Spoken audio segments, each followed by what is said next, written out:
Welcome to Facilitating on Purpose, where we explore ideas together about designing and facilitating learning.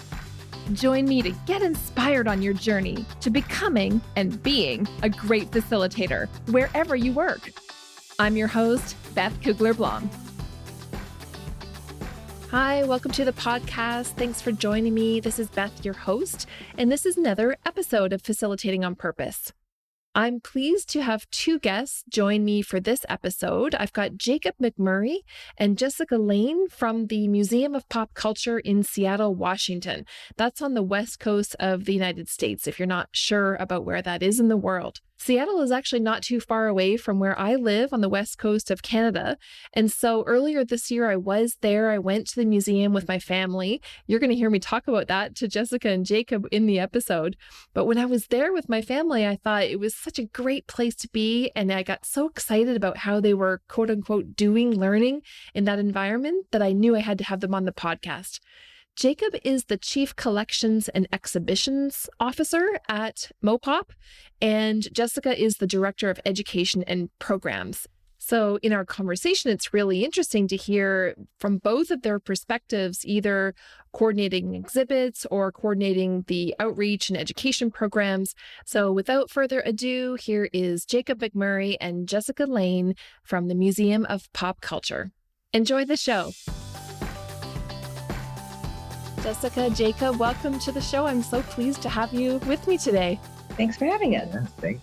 As we get started, I just want to say one of the reasons I reached out to you too, I'm so happy to have this conversation with you, is because I was at the Museum of Pop Culture back in February, and I was so excited going through the museum with my family. I thought about learning the whole time I was there, because of course I'm a learning designer and you're in the business of learning as well. And it was such a great place for us to go through. My daughter was particularly excited to be there. And I thought, I just have to reach out to folks from the museum and ask you more about what you do and how you do it. So thanks for saying yes to coming on the show and having this conversation about how you create learning in the museum environment. I'm excited to have you here. Can we start off by having you tell me, what is the museum briefly, and why is it so special? Why did I have that kind of experience, do you think, when I was there? What makes it special for the two of you that work there?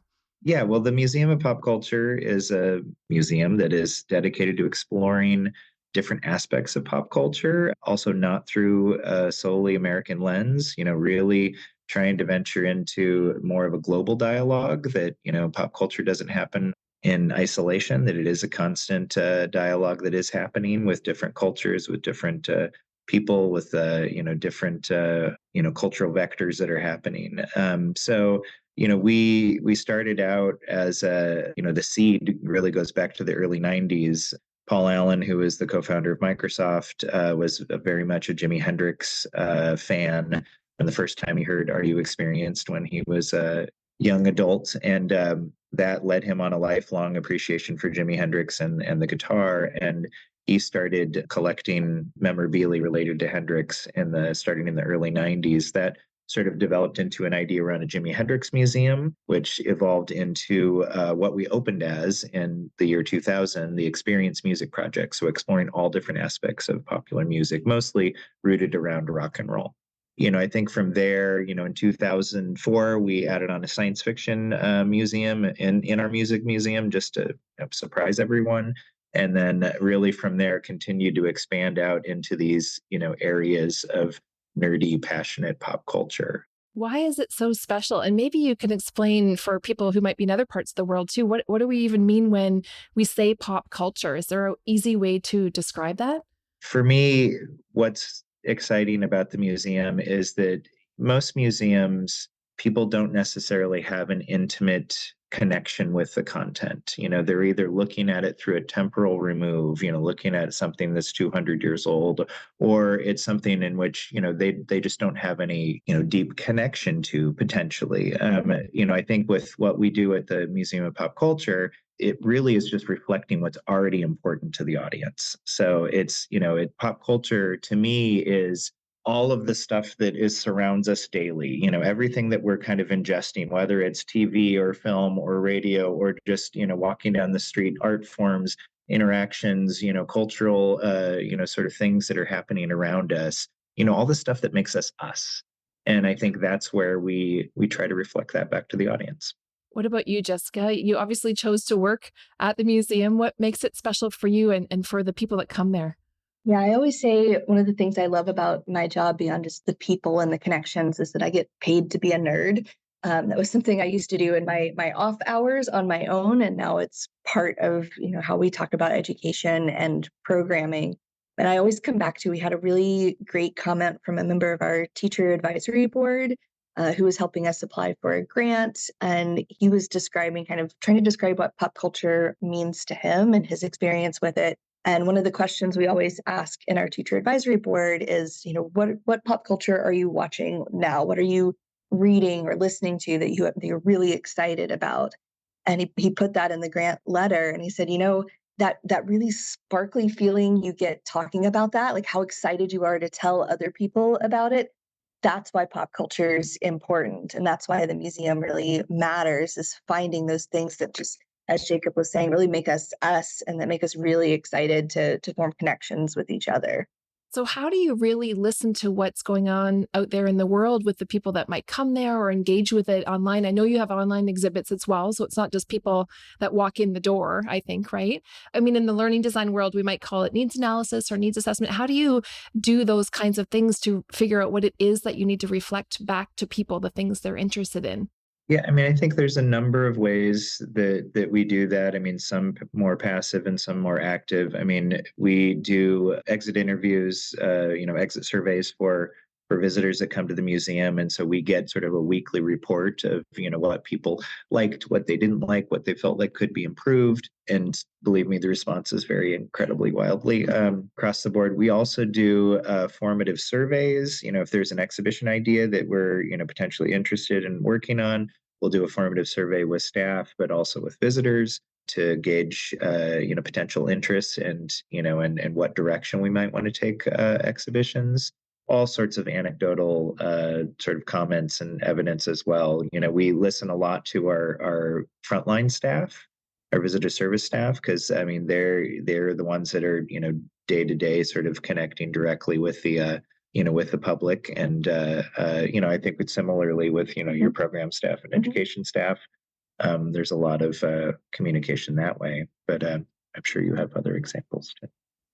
Yeah, yeah. I mean, I think a lot of the work within my department, we also add in that whole side of working specifically with youth. And sometimes what we're learning from them is, they're obviously a very different generation than most of the staff. So that can inform a lot for us about, kind of the direction that things are going. Like, we just had a great conversation just at one of the events this weekend, looking at some of the trends we're seeing with members of our youth advisory board and some of our other teen volunteers who are coming through. And they're really starting to move away from technology and go back to more, avoiding social media and going back to more kind of analog type interactions with each other. And I wouldn't have known that without like having these avenues where we're connecting with youth kind of where they are. And we always look at it really as the folks who are coming in and consuming pop culture today with us are the ones who are going to be creating it tomorrow too. So I think there's this really great kind of interplay between them. We do all of the surveys and all of that too, but I think one of the big things about pop culture is just the huge scope of it. Like, even if we were researching every single day, we're never going to know everything that's happening in pop culture because it's so vast and there's so many different smaller groups that are really excited about one thing that may be different than this other group is excited about. So I think we really try to cast a really wide net, but also just talk about that idea that pop culture is for everyone. It's created by everyone too, and just try to soak in that information wherever we can get it.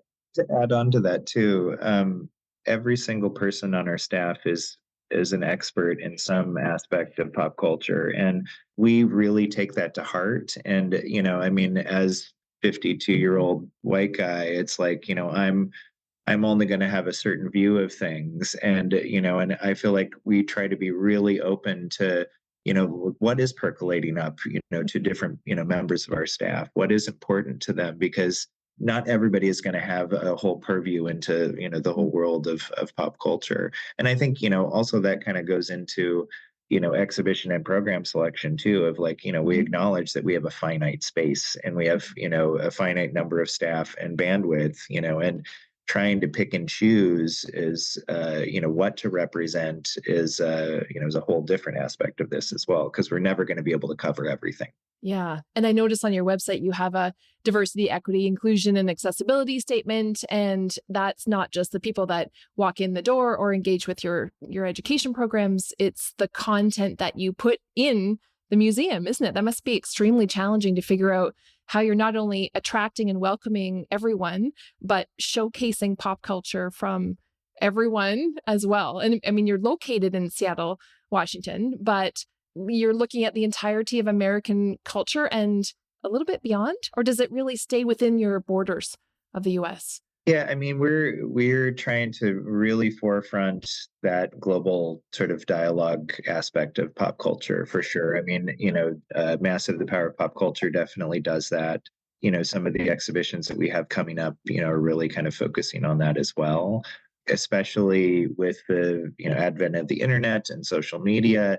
It's just so easy for these cross-cultural narratives to happen all the time, in a way that wasn't necessarily as possible in the past. Certainly to a big aspect with television and film, but nothing quite as much as what's happening with the internet. So yeah, it's an interesting time to be a museum, especially in this space. I think one of the interesting things too about when you look at that layer of education and public programming, a lot of times what we can do too is use what's physically in the museum as kind of a springboard for talking about other cultures, other places where we may see this. Like, a lot of what we have in our fantasy gallery is dragons and props from perhaps mostly American or US films or TV shows. But then in the programs, we can take that and say, okay, let's also talk about the other places where you find dragons. Why do you think you find them so consistently in this way across all these different cultures? And like, here, let's look at an example from China, or like, let's look at an example from another country and talk about, why do we see these similarities? What's different about them? How does that culture kind of play into those conversations too? So it's really that chance to see the museum as a starting point for a deeper dialogue and a deeper exploration too. I like that you said that because, you'd think, well, it's just what you've got in the museum. No, you're broadening it and you're making it more relevant to all who are sitting in that classroom or in that online space or wherever you're doing that education program. I think that's where exhibitions and programs in education are good complements to each other. And that, with exhibitions, we've got usually a 2-year timeline to develop, what's going to be on display. And, a lot of what we try to focus on is like, what does feel like it's bubbling to the top? What feels like it's vital at the time? But given kind of the nature of developing exhibitions, it's like we can't be up to the minute. We can't be, kind of what's happening right now. Whereas I think education and public programs can be more nimble like that. And, you can use the content in the exhibition, like Jessica's saying, as a jumping off point for, for further exploration. So I think they very much sort of, work in tandem. Do you change anything about the exhibit, Jacob, as it's out there running with the people as well? Like you've got the planning process, you put it out there, but do you kind of tweak as you go so you can maintain a little bit of that to the minuteness? Definitely, as we're developing an exhibition, we are paying attention to what's happening, and we have the ability to sort of, kind of meander our way towards, what makes ultimate sense for when we open on opening day. But I think beyond that, we try to build in mechanisms in exhibitions, whether it just be the simple fact of changing out artifacts. We know we're going to change 10 to 15% of the artifacts per year based on loan length or based on conservation needs. So that will get in newer material or, different material than we had originally planned for. Also, increasingly in exhibitions, we build in a mechanism where we know we're going to change out X number of sections per year. So like our Indie Game Revolution exhibit is a good example of that. Like that was designed with the fact that we're going to change out 1 to 2 games every couple months, so that it's not a static thing. It's always changing. And then I think the third thing is having the ability to program in interactives where the visitor can essentially be the curator. It's like, in the massive exhibition, you can decide what you think is next on the pop culture, landscape. And those opportunities to provide the visitors with the keys to the kingdom, I think, are really exciting as well, and allow for that to things to get a little bit more current. I like how you put in the fantasy reference there, keys to the kingdom, kind of just alluding to one of your exhibits. Is that fantasy area still there? It is. It's a standing, yeah, because that's one where I can take myself back to be in that moment where we walked up to that big wooden door and we're, this huge door, and we're going, okay, what's behind this door? And you have to pull at it and it comes slowly. And it even just to enter the exhibit was exciting. And we had that anticipation of what was going to be inside, and it was just a door. That was things like that really stood out to me. It seems to me there's challenges about both of your roles, both in the exhibit side and the education program side, and they're maybe different because you're working with different groups of people and so on too. Jacob, maybe I can ask you, so when you're designing for families, all age groups, I can think of myself going through with my husband and our teenage daughter, there were certain things she was drawn to versus what my husband and I were drawn to. I think there was a Nirvana exhibit there at the time, and my husband and I, we remember those days. We knew who the people were, and we were reminiscing, and we were kind of drawing in our daughter to kind of try to heighten her interest a little bit, particularly in that one, because she doesn't know who that is in a sense, right?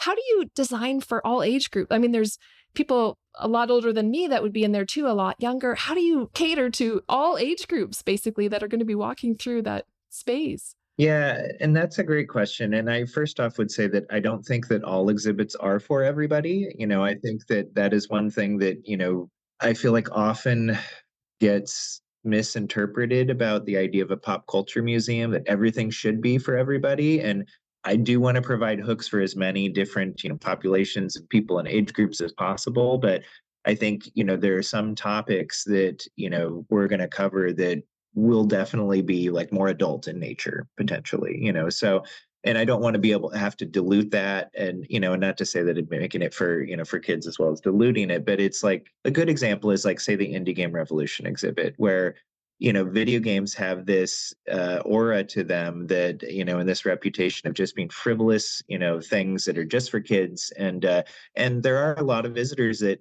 view that gallery as like a place to send their kids off to play, and there's plenty of awesome games in there for kids.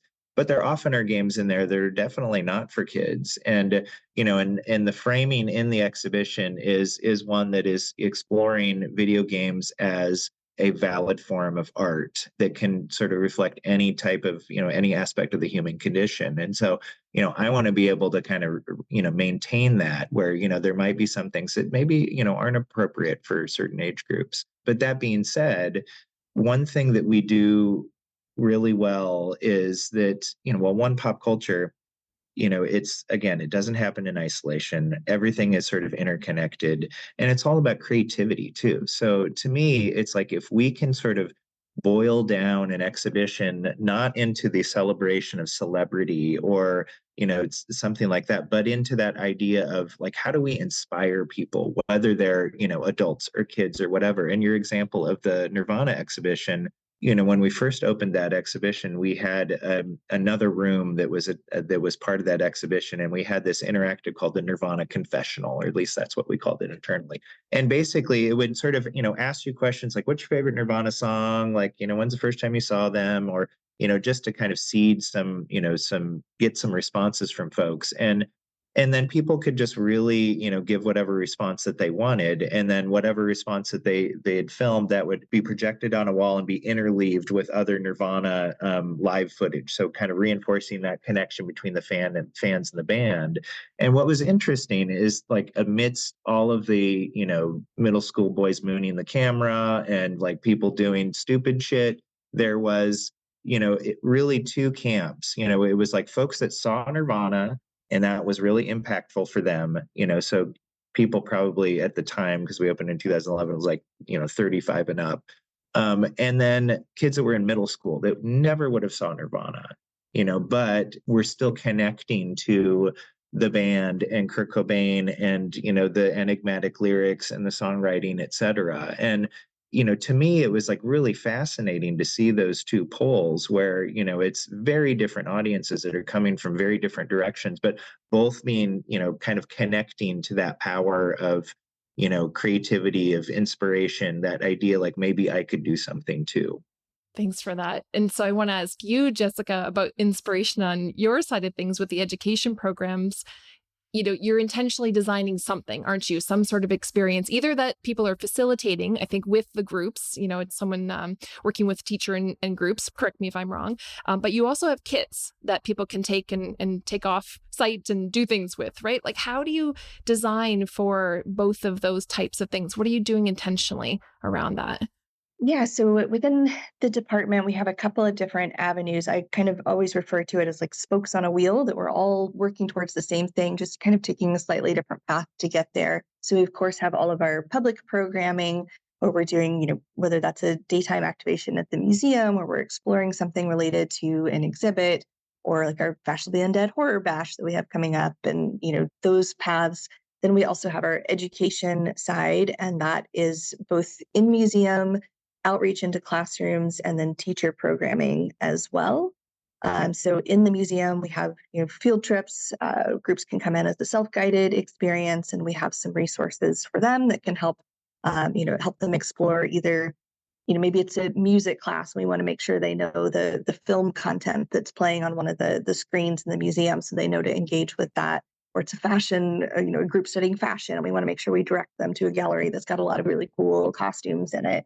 And then we also have an outreach program where we take programs out into the schools, and that's where that kit is. So the outreach programs, we have 2 workshops that we facilitate in classrooms. And then we also we have an outreach kit that's based on tabletop gaming that we can drop off at schools, and then the teachers facilitate that themselves in the classroom. And then we do teacher professional development trainings and open houses for them as well. And then our volunteer department is also kind of forming that great big wheel. And the great thing about all of that is that they are all interconnected and, reaching different parts of the museum and functioning as a whole, but they can all do that in really different ways. Like, we're going to talk about, fantasy very differently with a second grader than we are with an adult. And there are different things we can explore, different avenues we can take with that. And so all of those pieces kind of working together let us really explore a wide range of how folks are interacting with things. And like to Jacob's point about some of the exhibits, like not all of the exhibits are for everyone, but we can look at those too and think, how do we build those bridges for a youth? Like, we've had some fashion exhibits in the past. One of the challenges we sometimes run into is we have a gallery that's like, touch everything here, and then walk across the hall and touch nothing here. And for a kid, for a youth who's exploring or someone who's here with their family, that can be a hard bridge to make, especially when it's something that looks like, oh, I want to touch that really badly. And so we can explore things like we've created, like we call them touch boards, like, tactile boards linked to an exhibit that families could take through with them. And it's like, okay, you can't touch this, but touch this that you can carry with you. And then here are some questions that you all can talk through as a group. And so we kind of build that path of like, if they were just walking through the gallery, maybe they'd just walk past that and not think about it. But we can provide those experiences of, making it touchable when you can't touch it, or providing those discussion questions, or just exploring it in a different way, in a different approach that does make it more applicable, I guess, to a wide range of people. And I know one of the exhibits that I personally always loved was we had a Minecraft exhibit, which was very much a youth-centered exhibit. And one of my favorite things about watching people in that space is a lot of times in museums, you see the adults like leading the kids through and helping them engage. But what we saw with Minecraft was the kids taking the lead. And it was them running like, Mom, come look at this, come look at this. And them really getting to kind of step into the lead, going through that space and introduce their parents to something, which was something just really cool and special to see too. That was lovely. Yeah.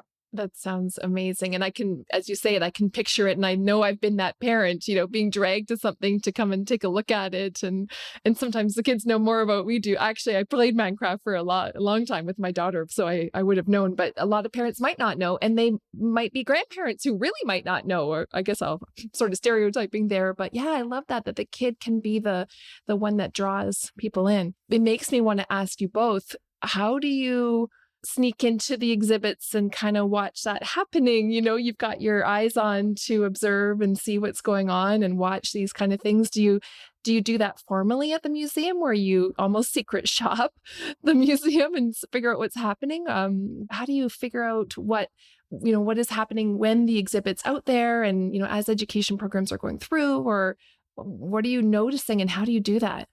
I mean, I end up in the galleries a lot, just with groups or planning for programs, or just working through spaces. And so you just kind of just get a knack for picking up on those little points of conversation that you overhear. So there's definitely that kind of informal aspect of it, where you're just kind of in the space. It's really easy to take your name tag off and put your badge in your pocket. And then, because our museum is for everyone, like, you're a guest in that space, as long as you're not wearing something that identifies you as a staff member. And so it's really easy to kind of blend in and just get that kind of informal experience. But then we're also always doing, surveys, and, we have volunteers who are out on the floor all the time running activities and things. And they're filling out reports about, visitor comments and things that are made to them during the day. And so we're getting kind of a lot of different avenues, whether that's a formal evaluation or just folks being in the space and hearing things.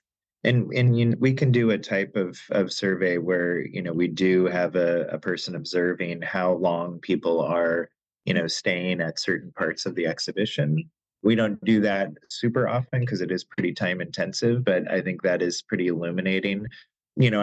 I love watching, like, just thinking of this last Friday when we were at the opening, and just watching how people are, interacting with the Herring Gallery. And, it's with any exhibition, you have your desire for how people are going to navigate the space, and, where they're going to stop and look at things. And almost always it never goes the way you entirely think it will, because people could go the other way, or, whatever it is. But to me, it's super illuminating, just to see how people navigate a narrative space like that, because, exhibitions are a strange beast. They aren't a documentary. It's not a novel. It's a distilled narrative within a finite space. And and a lot of it is like, how do we engineer this so that we can guide folks through in the way that we want them to go through, and they're seeing enough hierarchy and repetition across the space that's reinforcing the goals that we want to get across with that exhibition.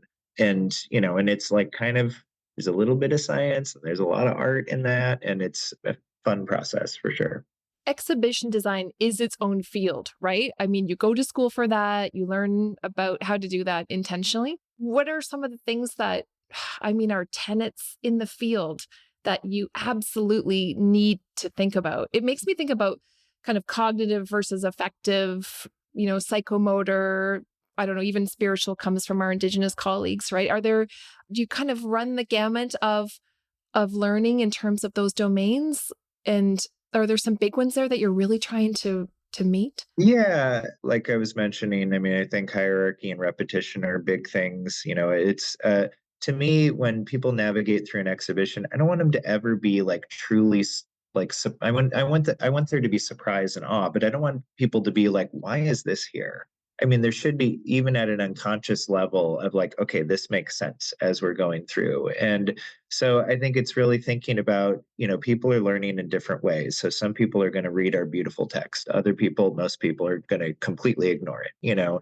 Like, how do you use the text, the graphic design, the ambient audio in the space, the scenic elements, interactives, films, to all sort of overlap and reinforce the narratives that you want to get across. And I think that's the big thing, is like, with exhibitions, because it's like you're trying to give this sense of nuance and comprehensivity when you literally do not have the space or bandwidth to do that. And so it's like, how do we pack as much information and nuance into a small section, but with a clarity that doesn't obfuscate, everything. Given just the nature of who we are, where we have decided that we're going to take topics and we're going to dive in deep on topics typically.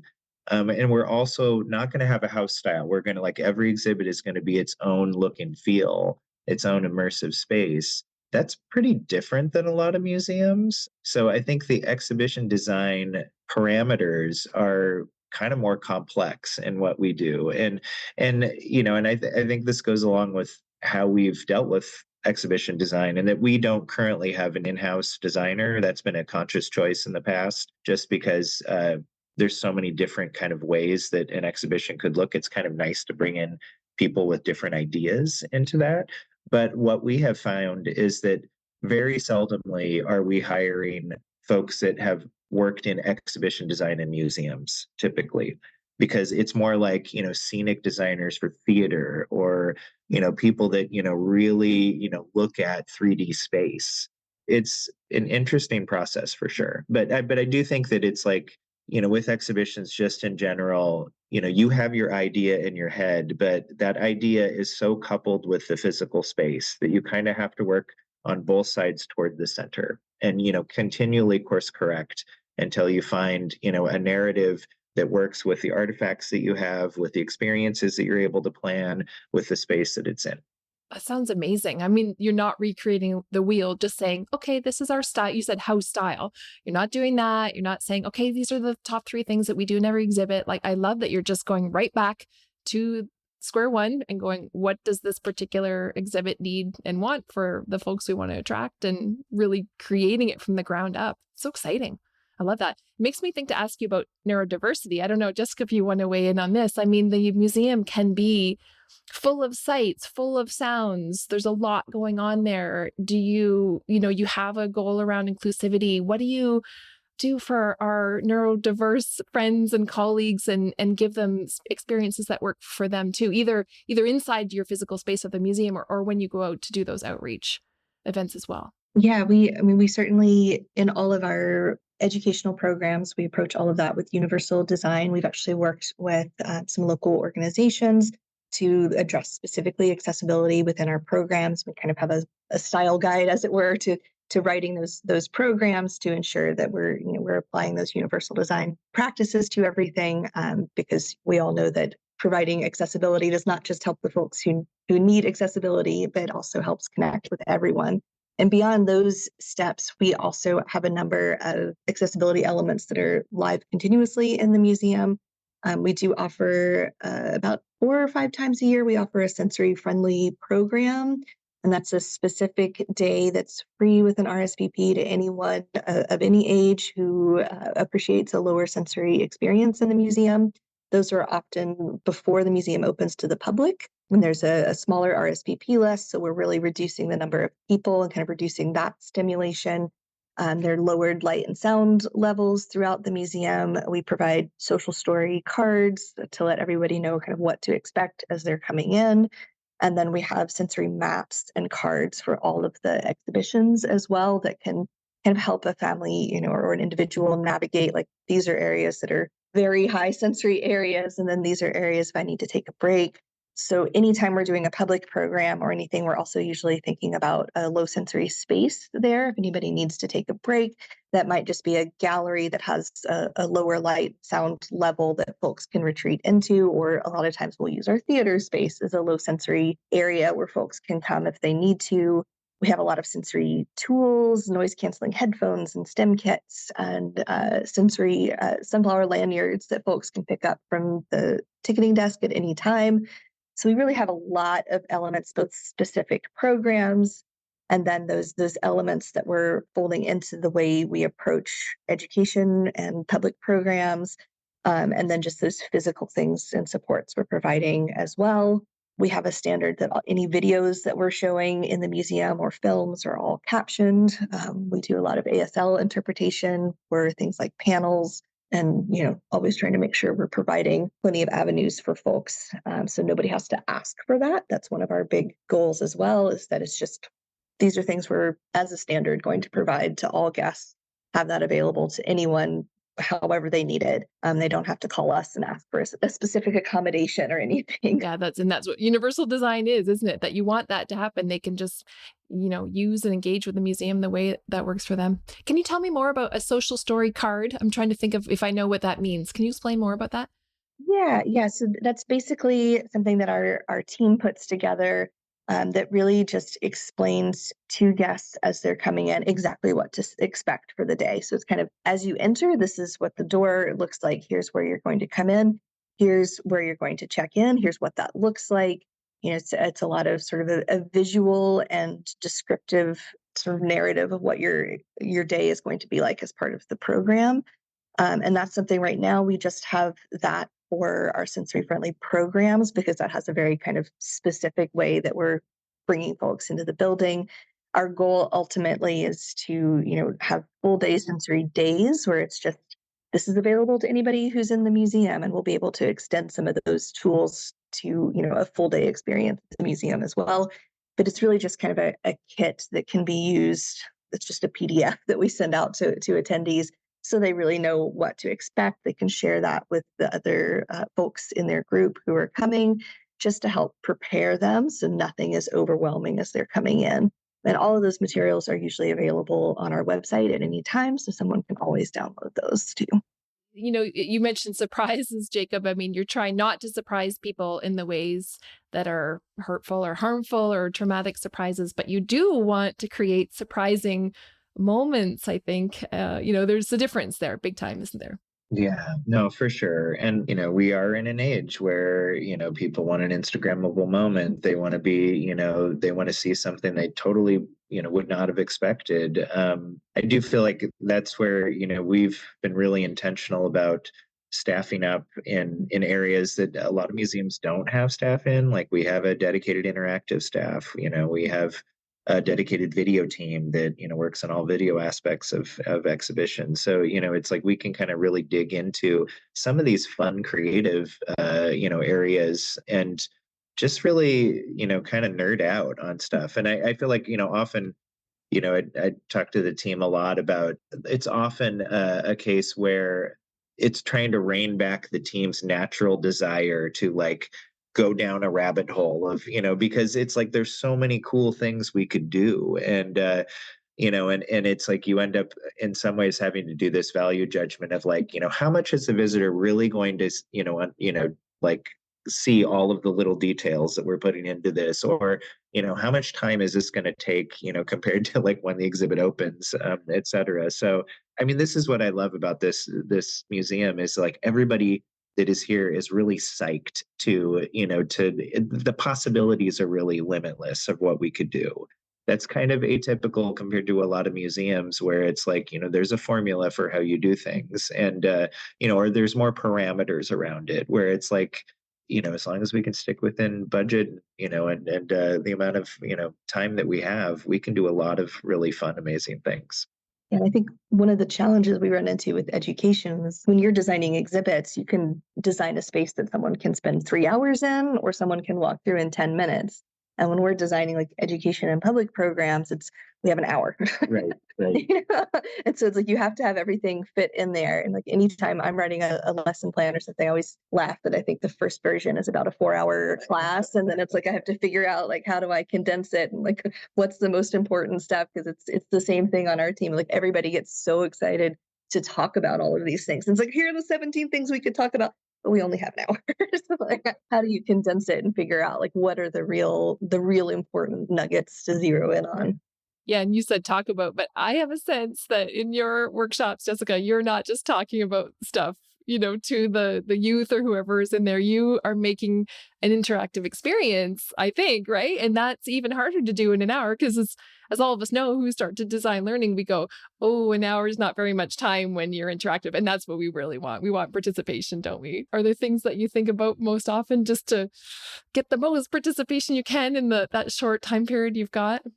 Yeah, we try to always start our workshops with some kind of like get kids up and excited about it. And one of my personal favorites in a class we know that we aren't teaching at the moment but we had a sci-fi class, or one of the goals was we wanted kids to understand that, if you're talking about sci-fi story structures, it doesn't have to mean alien species, and like you don't necessarily have to start from inventing a whole new species on a new planet. So we would always have the kids get up and like create a main character today in the world that we're in today. Who do you think would be opposed to this character? Who might they be fighting against? Getting that sense of like, who's the hero? Who's the potential villain of your story?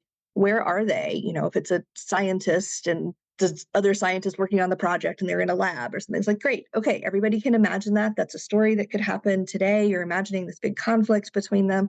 And then I would ask them, say, okay, change one thing in this setting to something that's sci-fi. Maybe that means the lab is on an alien planet, or the villain character is actually an alien or something. It's these really small, tiny changes that then all of a sudden turn it into a sci-fi story. And kids would get so excited about that. And they're giggling and they're standing up and striking poses of like, I'm a beaker in the lab. But then they would really kind of get excited about that idea and start realizing like this is how they could build stories and really empower themselves.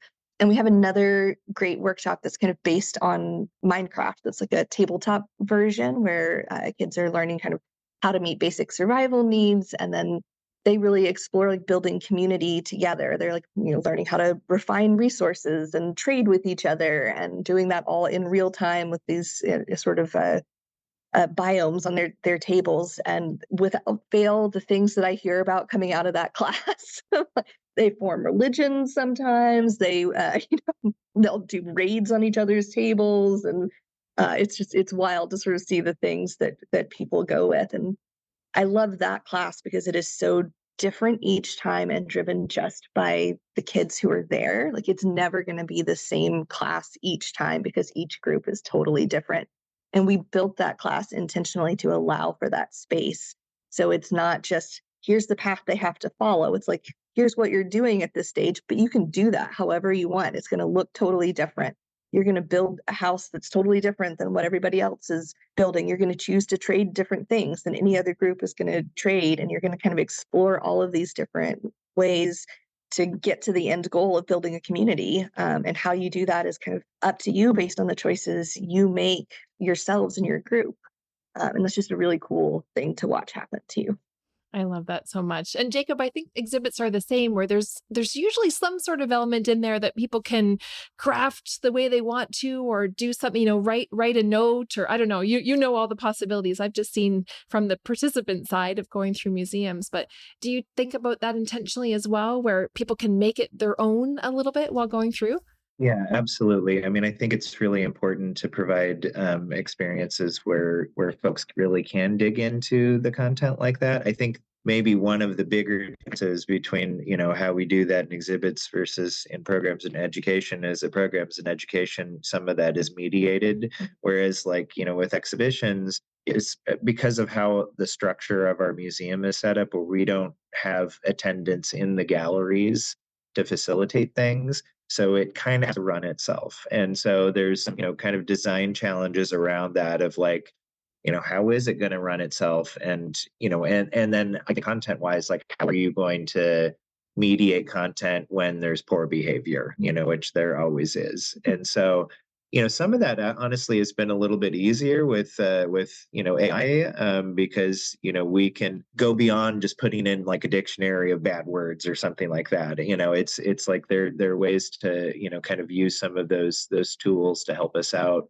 But I love that idea of like both on the digital interactive side, but on the even the mechanical interactive side of like giving visitors something to do, some way to to imbue their interests and their decisions onto into the gallery in order to emphasize the goals that we want to get out of the exhibition.